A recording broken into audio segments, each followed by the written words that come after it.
கத்தியை விட கூர்மையான ஆயுதம் மௌனம்.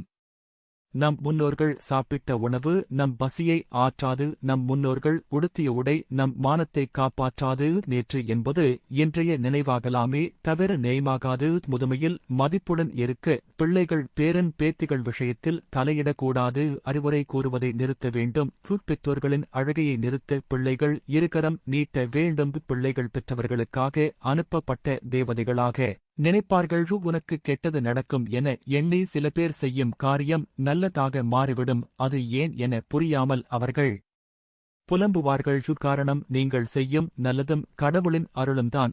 வாழ்க்கையில் பட்டினியாக கூட இருக்கலாம், ஆனால் முடிந்தவரை உதவி என்று உறவுக்காரர்களிடம் மட்டும் சென்று நிற்கக்கூடாது. தனித்து இருப்பவர்கள் எப்போதும் தனியாக இருப்பதில்லை, பிடித்து ஒருவரின் நினைவுகளோடுதான் இருப்பார்கள். எனவே உழைப்பை அமைதியாக வைத்துக் கொண்டு வெற்றியை உலகமே உணரும்படி செய்து நம்மை நினந்திப்பவர்களை மானத்துடன் எதிர்கொண்டு சந்தோஷமாக வாழ்வாங்க வாழ வாழ்த்து.